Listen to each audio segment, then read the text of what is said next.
Falenderoj shumë për këto gjëra të mëshme dhe ekipin e panelin që kryeson seancën e parë të konferencës. Njëri fillimisht përshëndes musafirët që kanë rënë jashtë Kosovës, dhe kanë bërë në rrugë më të gjatë, nisi keni ardhur në Kosovë, nisi keni ardhur në Kosovë.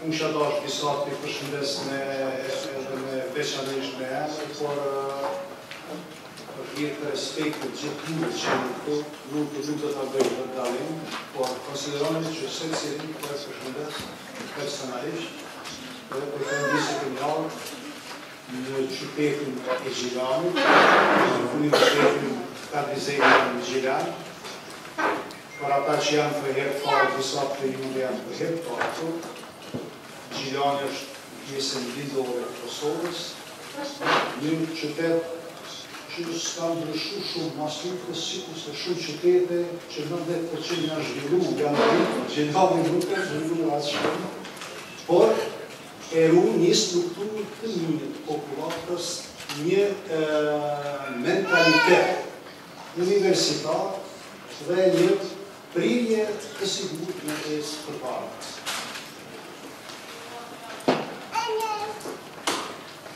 Konferenca sot që në bashkon është orientuar ka teknologjia informative. Dinamizmi i teknologjisë informative ka determinuar dinamikën e jetës së përditshme të shoqërisë njerëzore.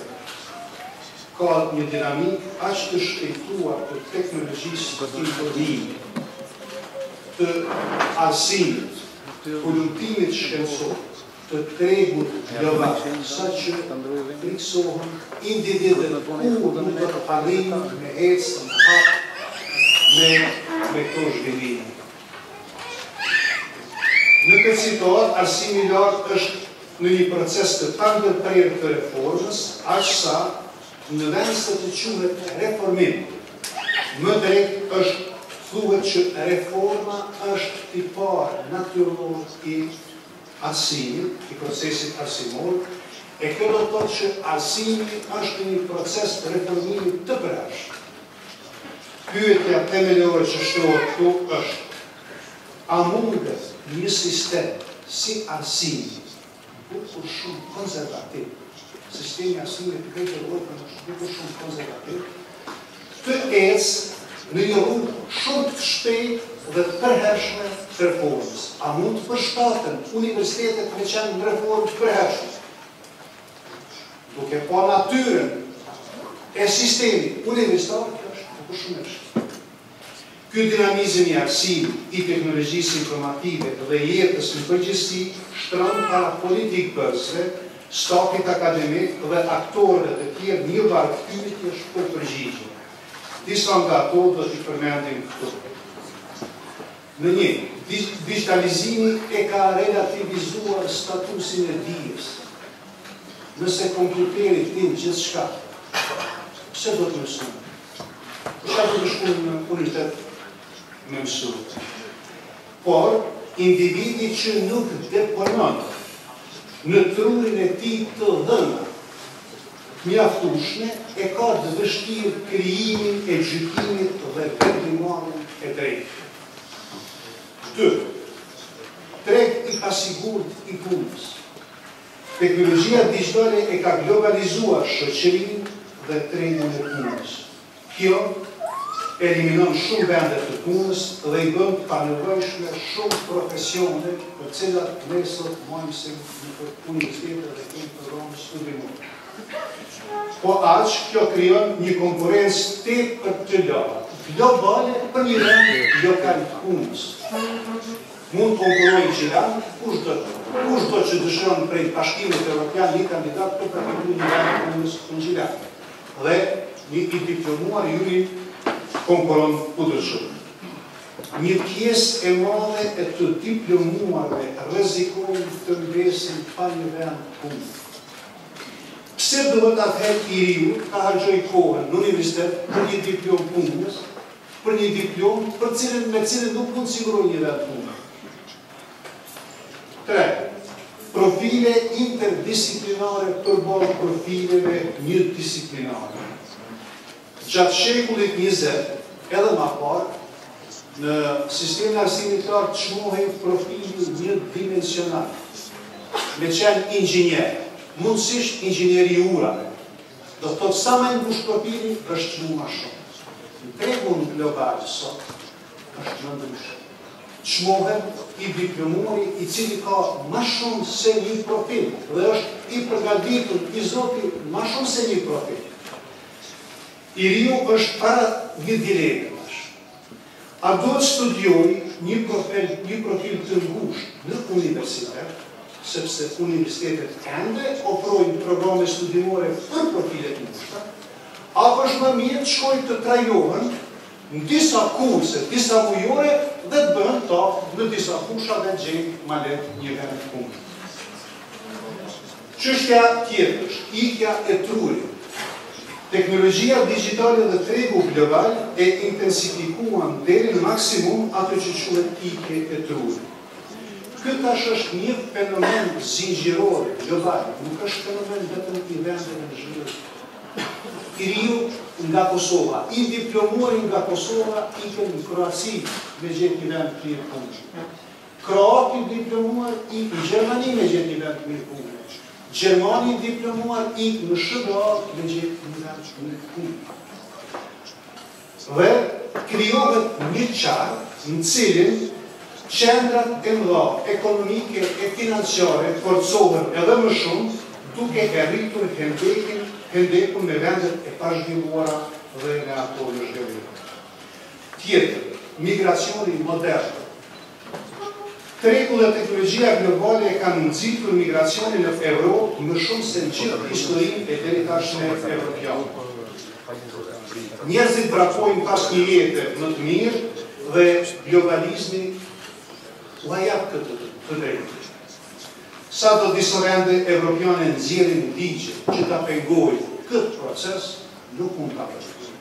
Sepse migrimi modern dhe globalizmi janë kondites sine qua non, në të lidhura, nuk mund kuptohen ndryshe. Në Evropën juglindore, mijëra fshatra kanë ne të zbrastë në 20 vjet të fundit. Dhe ky paksim i popullatave ka trokit në dyert e universiteteve edhe në Kosovë, edhe në Ajo. Tjetër, lindshmëria më e ulët se riprodhimi natyror. Pothuajse në të gjitha vendet evropiane ka një shkallë ulët të lindshmërisë më pak se sa riprodhimi natyror i popullatave. Në Kosovë sa do shfaqur në vonë, po përsëri shkollat fillore. Shkollat kanë filluar të reduktohen paralele të klasëve nga 3-4 paralele në një. Dhe shumë shkolla gjugje janë parambyrës. Dhe kjo është edhe në të vendet të korrat Kosovës, o dhe më gjë.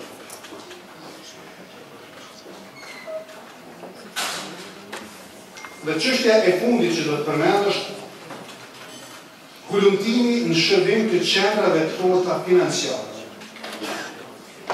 Tema e ashtu quajtura zonave periferike, që është Evropa juglindore, që janë shtetet ku ne jetojmë, janë të parëndësishme për qendrat e forta financiare e universitare.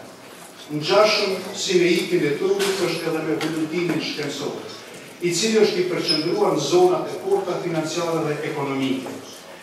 Gjithnjë e më shumë vijnë ftesa për të botuar të arriturat tona shkencore në zhurnalet e qendrave të njohura botërore. Por gjithnjë më shpesh vjen përgjigjja. Nuk kemi interes për gjuhën shqipe. Nuk kemi interes për ekonominë e monetizimit. Nuk kemi interes për Maqedoninë e Veriut. E përgjigje të ngjashme. Studiuesit tanë, sipas kësaj, duhet shkruajnë për zhvillimet qësore financiare, ekonomike e sociale të shoqërive të mëdha e me ndikim dhe të arriturat e tyre dhe jo për problemet e shoqërive në cilat ata jetojnë. Kjo është në kundërshtim me harimin, me një prej harimeve themelore të shkencës. Dhe tash vjen para një dileme, ato që shrova në fillim, universiteti tradicional dhe modern përballë universitetit fleksibil. Kjo dilemë është çështja themelore. Universiteti nuk mund të vazhdojë me profilin tradicional. Madje edhe duke ashtu konceptin modern, edhe nëse them universitet modern është me pikë pyetje. Termi fleksibil sa do i pa drejt, por ndoshta e sqaron më mirë çka kërkohet sot prej universitetit. Do të thotë kërkohet një universitet i ndryshuar. Një universitet i gatshëm të përshtas programet studiore e stafina akademik sipas tregut të punës. Kjo do të ishte mirë për tregun e punës, por jo dhe për shkencën. Sepse universiteti prodhon për treg punës. Universiteti ka mision me kriju për shkencë, me kriju shkencëtar, jo veç punëtorë, por studiues. Sigurisht, universiteti do të krijojë edhe punëtorë për tregun e punës, por ai do të krijojë shkencëtar, të cilët do të ecin si tradicionalisht para shoqërisë. Nderuar pjesëmarrës dhe nderuar ulëmtues, nuk është qëllimi im të listoj të gjitha problemet me cilat ballafaqohet arsimi i lartë sot në Kosovë edhe në rajon, por vetëm theksova ndikimin vendimtar të teknologjisë informative në jetën tonë të gjithëmbashme, pra edhe në arsimin e lartë. Para së gjithash, këto janë tema të cilat mund të jepni përgjigje ju. Tema qendrore e konferencës, identiteti shkencor dhe kreativiteti në botën që po ndryshon, e shprehur interesin tonë. Kjo konferencë është ndihmës në këtë drejtim dhe shpresoj të jepë përgjigje të rëndësishme.